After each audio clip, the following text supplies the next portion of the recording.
lundi jusqu'au samedi pour gagner des radis.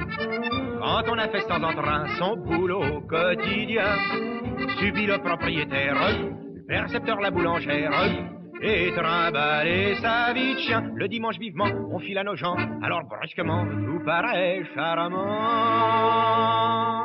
Quand on se promène au bord de l'eau, comme tout est beau, quel renouveau. Paris au loin nous semble une prison. On a le cœur plein de chansons. L'odeur des fleurs nous met tout à l'envers. Et le bonheur nous saoule pour pas cher. Chagrins et peines de la semaine, tout est noyé dans le bleu, dans le vert. Un seul dimanche au bord de l'eau, au trémolo des petits oiseaux, suffit pour que tous les jours semblent beaux. Quand on se promène au bord de l'eau.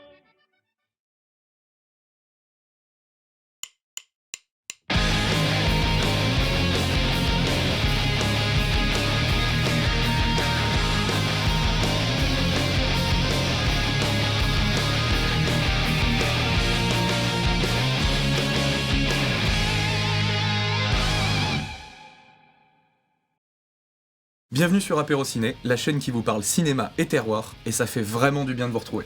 Je suis Max et voici Elliot. Notre mission, vous la connaissez, vous faire découvrir un film qui nous a marqué, en faire une analyse, et vous présenter par la même occasion un produit typique à déguster pendant votre visionnage. Alors installez-vous bien, préparez le hachoir, et c'est parti pour...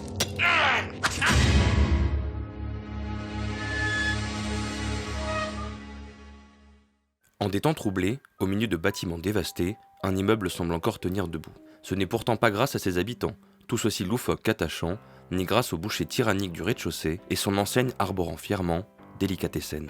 Louison, ancien clown un peu triste, en recherche d'emploi, vient postuler pour devenir le nouveau concierge. Mais ce petit boulot tranquille va vite tourner au cauchemar. Waouh, ça a l'air super chelou. Ah bon ? Non, parce que c'est typique des scénarios de Jeunet et Caro. Ce mélange de fantastique, de rêverie sur un fond social. Qui ? Jeunet et Caro, mais si tu connais. Amélie Poulain. La cité des enfants perdus. Ok. Mais les deux mecs, c'est qui là ? Le point culture. Pour mieux déchiffrer Délicatessen, il faut comprendre l'histoire de ces deux artistes. Jean-Pierre Jeunet est né le 3 septembre 1953 à Le Couteau, dans le département de la Loire. Depuis l'âge de 8 ans, il invente un théâtre de marionnettes dont il fabrique les décors et se passionne pour la littérature, notamment les livres de Jules Verne. Ce n'est que peu de temps après qu'il découvre les plaisirs du cinéma, sans même le savoir, avec son stéréoscope Viewmaster. À 16 ans, il tient pour la première fois une caméra dans ses mains, prêtée par des amis de ses parents. L'année suivante, il découvre Il était une fois dans l'Ouest au cinéma, et c'est la révélation. Dans la vie, il veut faire rêver les gens sur grand écran.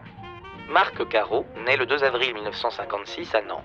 Ses parents travaillent sur les marchés et il passe toute son enfance au milieu des forains, des manouches et des chapiteaux de cirque. Il rêve de la piste aux étoiles et des cipolos, des saltimbanques qui jouent avec des instruments de clown. Il dévore les livres de Philippe Cadic et les romans obscurs de science-fiction. Très jeune, la bande dessinée et le cinéma deviennent plus qu'une passion, puisqu'il ira jusqu'à réaliser des BD pour Métal Hurlant et acheter une Super 8 mm Bauer dès sa première paie. Habitué des ciné-clubs et des salles obscures, il fera la connaissance d'un certain Jean-Pierre Jeunet au Festival international du film d'animation d'Annecy. Et c'est ensemble qu'ils vont réaliser leur premier film, Des OVNI, objets filmiques non identifiés, qui va profondément marquer le paysage cinématographique français. Des extraterrestres donc. Alors par contre, non, des extraterrestres, je ne peux pas, je décampe d'un dieu. C'était le point culture. Merci messieurs. Et donc c'est de cette union, en 1991, que va naître Délicatessen, après 10 ans de recherche de financement. Il faut se dire que leur premier long métrage à la base devait être La Cité des Enfants Perdus, mais c'était un projet qui était tellement faramineux, et personne ne voulait parier sur le duo. 91, pour vous donner une petite idée, c'est quand même la date de sortie de Terminator 2 ou de Point Break. Donc les deux uluberlus avec leurs idées bizarres. Surtout qu'il faut quand même se dire qu'ils avaient présenté le scénario sur du papier à jambon. C'est vrai ? Ouais, j'aime bien ça. Ce n'est que grâce à Claudie Hossard, leur productrice et amie qui va même aller jusqu'à puiser dans ses fonds propres pour commencer le tournage, qu'ils vont signer avec UGC pour environ 4 millions d'euros actuels, ce qui n'est pas énorme. Pour faire ce film, il a fallu redoubler d'intelligence et les deux compères n'en manquent pas. Elle en dira même, leur bébé était né, c'était un cri de délivrance, il exprimait tout ce que nous avions vécu.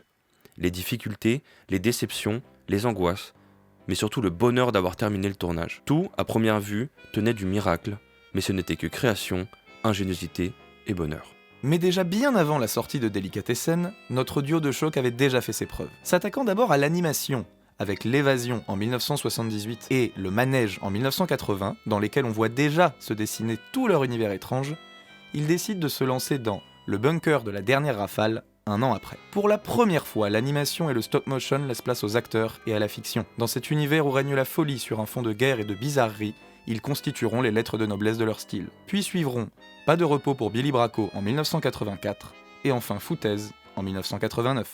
C'est d'ailleurs ce dernier qui va inspirer directement Delicatessen. On retrouve plein d'éléments qui sont les mêmes dans le film et dans le court-métrage, comme la boucherie, l'humour noir.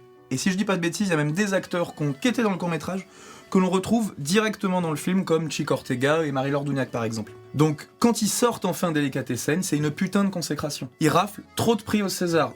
Meilleure première œuvre, meilleur scénario original, meilleur décor, meilleur montage, et en plus de ça, d'autres prix à l'étranger. Et d'ailleurs, je sais pas si tu sais, non, si vous savez, mais Delicatessen, ça vient de l'allemand, qui pourrait se traduire par délicatesse, et qu'on pourrait traduire par épicerie fine, charcuterie. Ça, on connaît, ça. Ouais. Petite saucisson ? Allez. De quoi ça parle ? Quand on demande à Jean-Pierre Jeunet pourquoi ce film, en général, il répond ça. Petite minute. Oh, le tricheur. Ouais, j'ai des fiches. J'ai le droit, c'est à la télé. J'habitais au-dessus d'une boucherie et j'étais réveillé tous les matins par les coups de hachoir. Ma copine de l'époque me disait « Ils sont en train de tuer les locataires là-haut et ils descendent chaque jour d'un étage. Ça va arriver chez nous, il faut vite qu'on déménage. » Voilà comment est né le film, un lieu clos, car on cherchait un truc pas trop cher et une idée marrante. Donc pour ceux qui ne désiraient pas être spoilés, on va s'arrêter là. Vous pouvez nous retrouver directement à l'Instant Cuisine pour une nouvelle recette. Vous aurez les timecodes, enfin tous les timecodes en description de la vidéo. Et pour les autres, pour ceux qui restent, accrochez-vous, ça va secouer. Quand tu dis on s'est arrêté là, c'est pas fini là ? Non, il y a un truc après. Ah d'accord. Amour et saucisson. Malgré toute la violence qui règne dans cet immeuble, Delicatessen, c'est quand même une déclaration d'amour à la cuisine française. Difficile de ne pas y voir un clin d'œil au fait que le monde entier nous prend pour des gens étranges qui mangent des trucs bizarres. Monsieur Potin en est le parfait exemple, consommant des escargots et pataugeant au milieu des grenouilles. Le film pousse d'ailleurs l'image de cette consommation excessive via les habitants de l'immeuble qui sont incapables de se passer de viande alors qu'ils deviennent eux-mêmes progressivement la viande qu'ils consomment. Tout cela nous est annoncé dès le début, avec la présence de cette enseigne massive et morbide qui pendouille à l'entrée de l'immeuble. Les locataires, bien contents de pouvoir avoir de la viande dans leur assiette, enterrent un petit peu leur culpabilité comme des cochons qui mangeraient leurs propres congénères. Et le boucher derrière tout ça, lui il les engraisse, il est bien content, et puis il les prépare un peu comme du bétail qu'on amènerait à l'abattoir. Et il se débarrasse des preuves, c'est pas la même occasion. C'est plutôt pas mal. Ouais. Baignant dans cette atmosphère de violence et d'horreur, les habitants de la place des Albumines, l'adresse du Delicatessen qui fait référence à des protéines contenues en abondance dans les fèves et les haricots... Tiens, c'est marrant, c'est comme leur monnaie là. Ah bah oui, enfin bref. Les habitants tolèrent tous les écarts vulgaires, xénophobes et misogynes du boucher Clapet. Il bat sa fille, il tue des inconnus pour en faire des steaks, il insulte tout le monde. En bref, il incarne tous ses problèmes dans une seule et même personne, et est bien loin du gentil joufflu qu'on trouverait dans une pub cochonou. Ça me fout le cafard ce scénario, moi, à chaque fois. Mais non! Mais si, c'est triste! Il y a une histoire d'amour aussi. Ah oui, c'est vrai, il y a une histoire d'amour. Moi j'aime bien l'amour. Moi aussi, j'aime bien.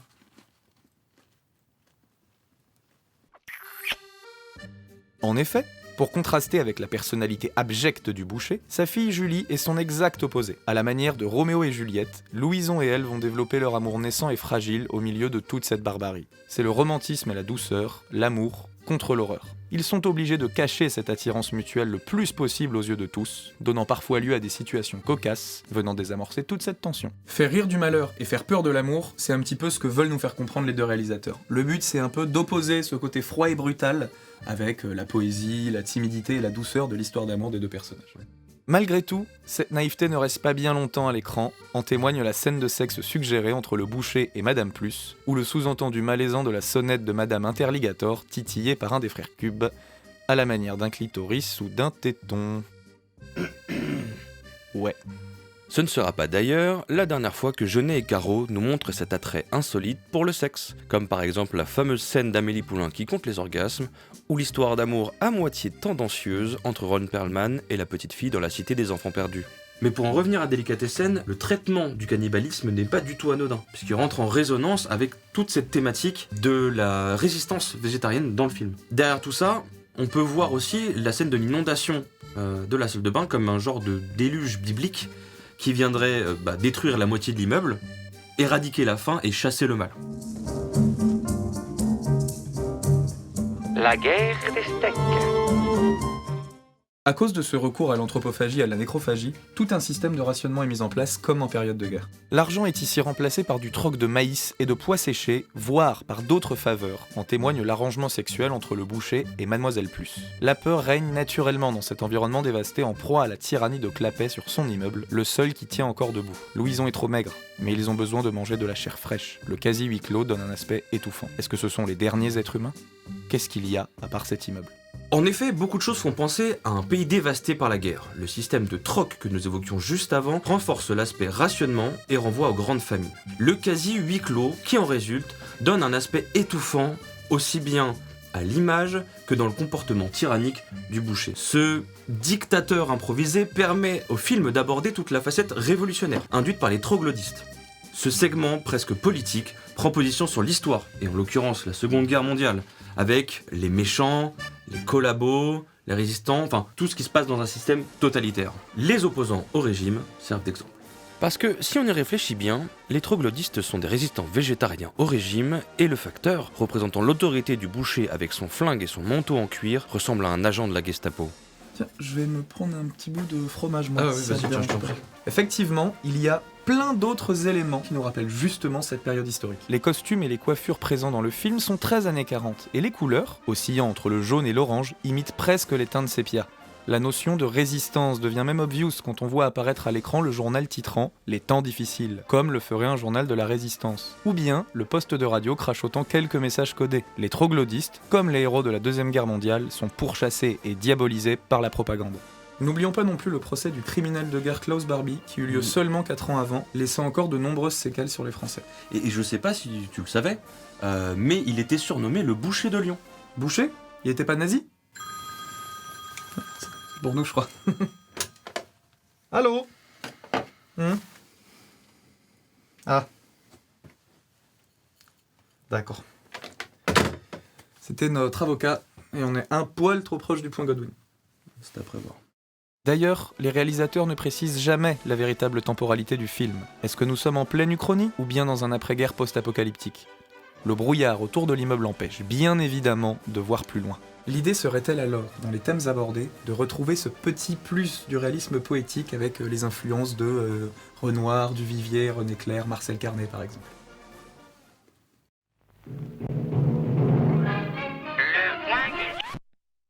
Encore ? Un deuxième ? Bah ouais, mais j'y connais rien moi en réalisme poétique aussi. Mais du coup, je vais chercher les deux comics, c'est ça ?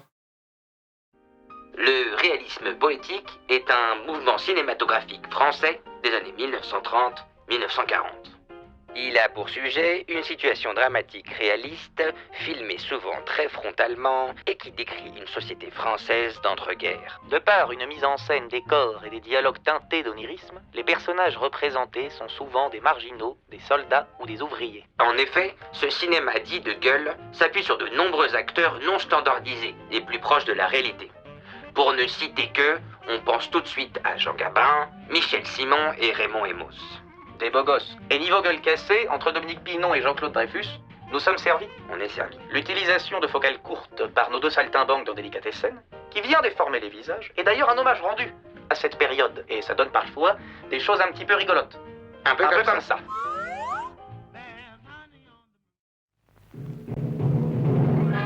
C'était le point culture. J'en ai marre. Non, mais ils sont sympas, mais ils sont un peu cons quand même. C'est finalement grâce à cette disparité physique entre Louison et le boucher que l'œuvre place sa construction manichéenne à la manière d'un conte ou d'une fable. Louison n'a rien d'un héros. Il doute, mais contre Goliath, David gagne toujours. Beau ça. La boutique des rêves. Malgré l'ambiance poisseuse voulue par les réalisateurs, il est facile d'y retrouver un émerveillement enfantin et naïf, aussi bien dans les personnages que dans la construction. L'histoire, bien que cruelle, conserve une part de rocambolesque et apporte donc son lot de féerie, le géant contre le petit, le bien contre le mal. Difficile devant les films de Jean-Pierre Jeunet de ne pas se sentir candide et de retrouver une partie de son enfance. Cette œuvre en particulier file la métaphore et propose toutes sortes d'influences multiples. La construction même, son essence, nous donne un aperçu de l'amour de la bande dessinée qui se dégage en particulier de Marc Caro, l'un des réalisateurs, puisqu'il dessinera lui-même pour le magazine Métal Hurlant dans les années 70. Nos deux amis vont ainsi pouvoir insuffler une dimension, fantasque bien sûr, mais poussant largement vers le fantastique, repoussant parfois la logique et la physique. La scène de la peinture au plafond, ou celle de la musique sur le toit en sont de parfaits exemples. De ce fait, Jean-Pierre Jeunet et Marc Caro sont de véritables artisans. Ce bricolage constant leur permet de proposer quelque chose de nouveau dans le paysage audiovisuel français de l'époque. Leur cinéma, en redevenant une curiosité, une attraction presque, retrouve ses origines de cinématographe et d'art forain. Et c'est pas pour rien, puisque Marc Caro a grandi dans les foires, ses parents étant eux-mêmes forains. Ainsi, en alliant l'artisanat le plus classique avec la technologie la plus récente, les deux cinéastes revendiquent complètement leur héritage de Georges Méliès dans la maîtrise du trucage et du subterfuge. En agissant en marionnettistes, ils arrivent à retranscrire un côté guignolesque totalement assumé, leur permettant de pousser la satire à son paroxysme. En effet, Guignol par définition ne voit jamais le danger qui arrive derrière lui. Le spectateur a donc toujours un temps d'avance. La force désopilante de cette satire du changement et de la société s'appuie sur un constat simple. Plus la société évolue, plus on a de tolérance à l'inacceptable, à l'horreur et au grotesque. Ah, j'ai compris un truc. C'est pour ça la télé-réalité. Exactement. Ah, je me disais aussi. Bref. C'est dans cette naïveté que s'inscrit le personnage de Louison. C'est lui Guignol finalement. C'est lui qui incarne l'esprit du peuple, apportant de l'humour dans une situation dramatique. Ça le pousse constamment dans ses retranchements et à réparer des choses qui sont par nature irréparables. Une sorte de créatif un petit peu aussi, qui ajoute toujours une touche de magie et de légèreté dans un monde complètement détruit. Et ce faisant, il n'a jamais, je sais pas si t'as remarqué, il n'a jamais recours à la force. Il gagne systématiquement par la ruse. Impossible d'ailleurs de ne pas penser devant ce grotesque touchant à Buster Keaton et à Charlie Chaplin, tant les références sont multiples. La comédie dite slapstick est ici mise à l'honneur par l'utilisation de la violence physique volontairement exagérée dans le but, évident, de faire rire malgré la situation. Humour scénique que l'on retrouve d'ailleurs dans l'univers du cirque, et pour cause, Louison est un ancien clown. Il apporte dans ses valises une ribambelle de nuances de jeu, comme des cascades, du funambulisme et autres drôleries, dénotant parfaitement avec le background du film. La scène des bulles de savon dans la cage d'escalier en est la parfaite représentation. Le clown, au-delà de son occupation de saltimbanque et d'amuseur de foule, est aussi poète. Point technique. Au même titre que le montage, la bande originale s'exprime parfaitement sur ce rythme visuel très marqué et permet d'habiller les moments touchants et drôles du film. Le compositeur Carlos D'Alessio, né à Buenos Aires en 1935 et mort à Paris en 1992, délivre ici une composition raffinée, presque nostalgique, s'inspirant notamment de la musique foraine, et donne au film un manteau de légèreté venant libérer le spectateur du glauque ambiant. En témoigne la fameuse séquence où l'immeuble se rythme autour des ébats du boucher. Cette scène, véritable petit bijou d'inventivité, permet au compositeur d'innover et d'injecter une petite dose de malice supplémentaire dans ce moment chaplinesque. Malheureusement, Delicatessen sera la dernière composition de Carlos D'Alessio. Le compositeur à jamais associé à la musique brute et humaine de Marguerite Duras décède du sida en 1992. Il remportera tout de même une victoire de la musique pour Delicatessen, l'année de sa mort. En opposant Louison avec sa scie musicale et Julie avec son violoncelle, l'habillage sonore nous montre une fois de plus que l'intelligence du bricolage et de la débrouille amène tout autant d'harmonie qu'une composition classique. Et c'est dans cette bulle d'inventivité que les deux réalisateurs et le compositeur s'accordent, parfois au détriment de la captation des dialogues, dans une spirale de musique savante et rigolote, donnant une force à l'absurde des scènes de dark comedy. Le montage son, quant à lui, s'adapte et se cale parfaitement sur le rythme vaudeville instauré par les images. Tout le film est un prétexte aux effets sonores brutaux et farfelus venant ponctuer l'action. La voix modifiée de Roger Cube au travers des canalisations, ainsi que le frottement huileux des combinaisons des troglodytes, en sont de parfaits exemples. Le burlesque est donc de mise en toutes circonstances et permet de faire ressortir l'absurde en cachant la noirceur de la situation. La scie, objet coupant par excellence et renvoyant aux agissements du boucher, est ici complètement détournée pour créer un son triste et mélancolique, résonnant parfaitement avec la facette de clown triste du personnage de Dominique Pinon. Le boucher d'ailleurs rythme littéralement la vie des habitants à la manière d'un chef d'orchestre par ses performances sexuelles. Il jouit de sa malveillance et de son côté dominateur. L'ambiance et la composition musicale servent finalement de contre-pouvoir dans cette situation horrifique en injectant de la lumière dans la brume, comme la scène de fin, de la même manière que l'histoire d'amour naissante entre Julie et Louison. Une fois de plus, tout est au service de l'œuvre, à l'unisson. Le film a été mis en image par Darius Khondji. Il a été tourné en pellicule 35 mm et le procédé d'image utilisé est appelé Technovision, comprenant des optiques anamorphiques et des caméras. Technovision était une société française spécialisée dans les optiques anamorphiques et le matériel de tournage, qui a équipé plus de 3500 tournages et fut racheté en 2004 par Panavision. Les pellicules utilisées sont la Eastman Kodak EXR 100T 5248 et la Eastman Kodak EXR 500T 5296. À tes souhaits. Merci. Le ratio utilisé était de 1,66 pour 1, mais a été modifié pour du 1,85 pour 1 lors de sa sortie en salle. Enfin, le son a été mixé en Dolby. Ce film, c'est le parfait mélange entre la culture du cinéma à la française et la technologie développée dans le cinéma américain. Et c'est ce mélange entre innovation technologique et système D, parce qu'on est clairement dans le système D, qui deviendra une marque de fabrique et qui prend toutes ses lettres de noblesse dans ce film. Le meilleur exemple reste le générique de début, constitué d'éléments de déco, de bric-à-brac et d'objets récupérés par Caro et Jeunet, mais filmé avec une caméra dirigée en motion control, une technique qui permet de contrôler la caméra et ses déplacements par l'intermédiaire d'un système informatique. On voit bien la volonté des deux réalisateurs de concilier dans leur film l'ancien et le nouveau. Mais ils se permettent parfois des petites fantaisies, comme le moustique chez Monsieur Potin, qui est un des premiers effets spéciaux du cinéma français, fait par Pitoff, qui était alors superviseur des effets visuels. Et pour ce qui est de l'image, on doit toute la force et la beauté des plans à Darius Khondji, directeur de la photographie franco-iranien, sans qui les images de films de Jeunet, telles qu'on les connaît, ne seraient peut-être pas possibles.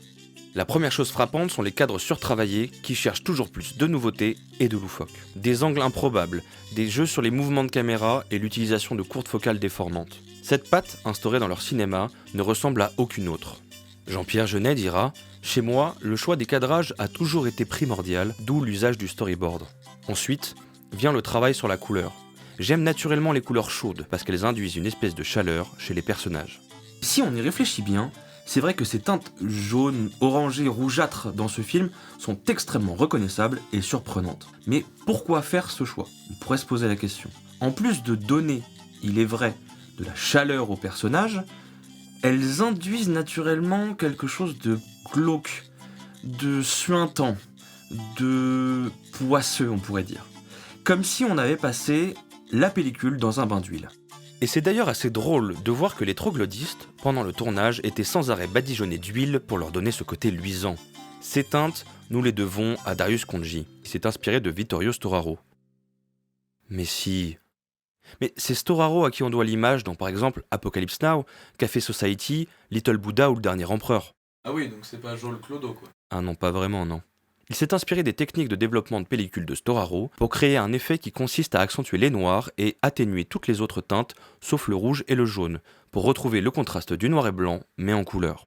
Et Delicatessen permettra à Khondji de s'exporter à l'international, puisque par la suite, il travaillera avec des grands noms du cinéma, comme David Fincher, Bong Joon-ho ou Michael Haneke.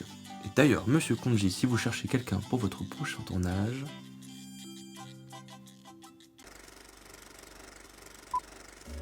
Conclusion.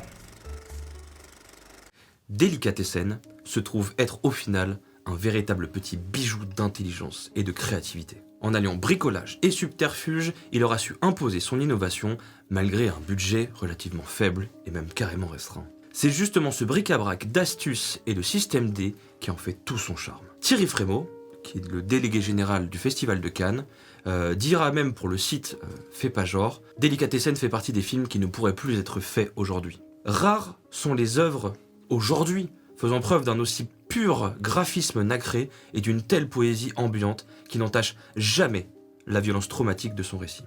Ce faisant, l'immeuble en lui-même, dans sa représentation d'estrade de la société, renvoie à toute une iconographie naturaliste du 19e, aussi bien dans le théâtre que dans la littérature. Comment ne pas penser à Pobouille d'Émile Zola ou le Père Goriot d'Honoré de Balzac dans l'aspect microcosme des rapports sociaux. Mais on pourrait se poser la question. Delicatessen, qu'est-ce que c'est ? On est sur de l'horreur, on est sur du drame, on est sur de la comédie, qu'est-ce que c'est ? Le film, encore aujourd'hui, reste difficilement classable, tant il regorge de références. On y trouve de l'horreur, du fantastique, du drame et même de l'humour. Mais c'est justement ce melting pot qui rend cette œuvre complètement unique, qui a inspiré toute une nouvelle génération de réalisateurs. En y repensant, on retrouve beaucoup de cette chaleur chez Guillermo del Toro, encore plus dans Shape of Water avec la fameuse scène de la salle de bain inondée et du baiser sous-marin. Finalement, c'est au cours de nos recherches que nous avons trouvé la plus belle métaphore qui caractérise le film, dans un édito du site Avoir à lire. Délicatessen est une fable des temps de crise, où l'homme peut s'habituer à peu près tout. C'est tragique et drôle à la fois, comme un sourire de Dominique Pinon. Ah ouais, c'est tellement vrai. C'est tellement vrai. Ah, tu sais l'heure qu'il est? Ah t'es l'heure de la soupe. Eh, ce serait pas l'heure de... L'instant cuisine vous est présenté par Apéro Ciné.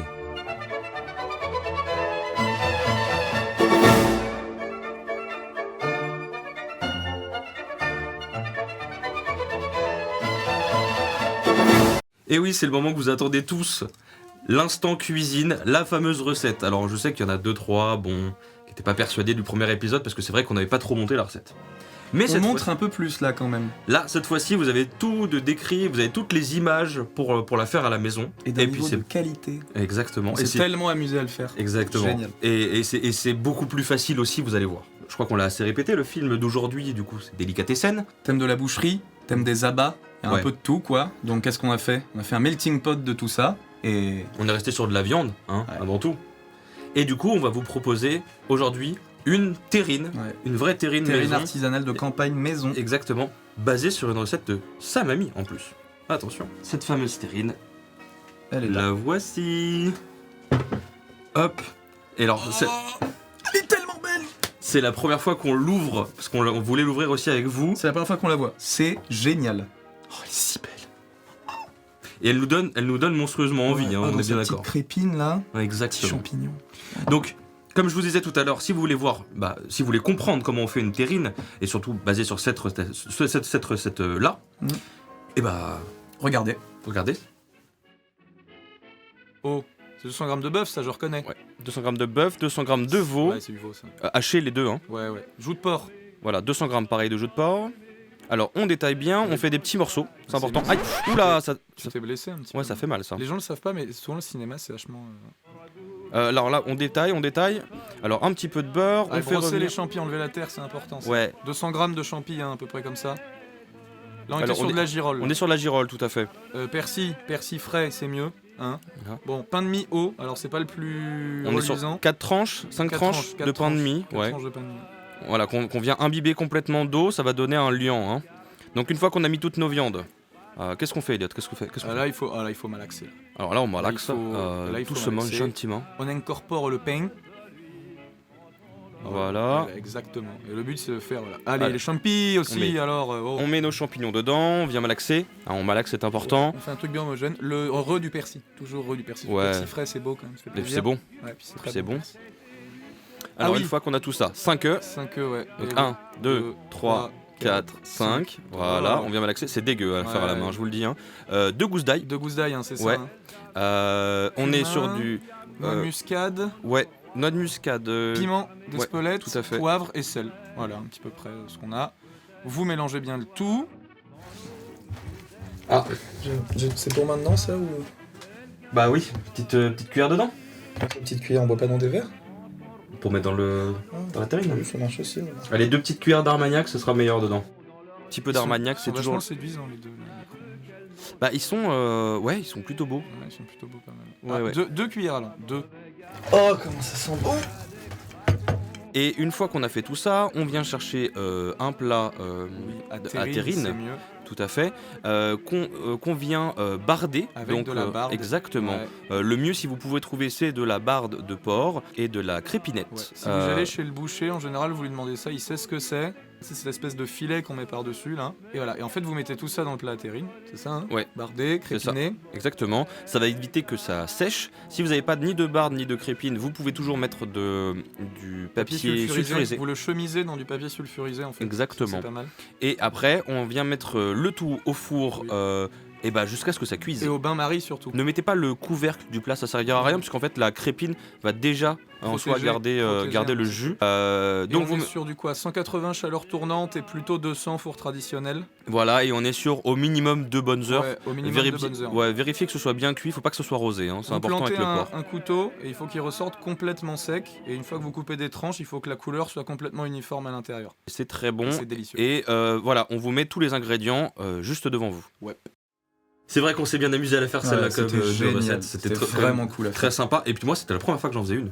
Et bah C'est moi vrai, aussi. Maison, en tout cas, c'était la première fois. Enfin moi, que j'en faisais. la première fois que je la fais moi-même. Oui. Je l'ai vu. Tu l'as Et la première fois vu que faire. je pratique. On a adapté librement quand même un petit peu la recette. Et bah je crois que Ouais. c'est le moment de Je déguster. pense qu'on va la goûter. Parce que Alors j'ai on sait très pas envie non de plus si elle est bonne ou pas. Enfin, on se doute un petit peu qu'elle. Ça se En tout trouve, cas, elles sent c'est très bon. dégueulasse. En tout cas, elles sont très bon. Mais on sait Sûr pas que encore oui. si elle est bonne ou pas. Bon, déjà niveau texture, c'est bien- pas mal du tout. Elle s'est bien chemisée là dans Ouais. sa crépine. Tout à fait. C'est bien ça. Déjà, elle a une belle tête. Ouais, elle est si belle. Hop, je vais juste laisser l'entame. Et je vais prendre. Voilà. Ouh, il y a des... Ah oui, un beau morceau là. On a des beaux morceaux Du persil. de champignons, ça. Oh là C'est bon, là. ça. Ah, marron. Ah, tienne. Ah, Ne pas boire d'alcool, attention, c'est mal. C'est mal, faut le faire.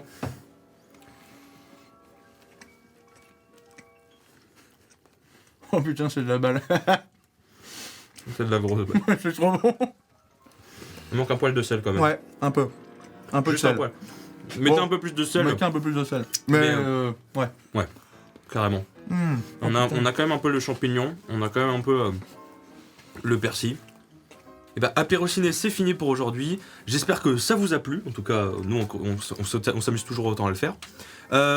N'hésitez pas à nous laisser vos impressions en commentaire. Surtout à nous suivre sur les réseaux sociaux, parce que maintenant, on a un Instagram, un Facebook, C'est etc.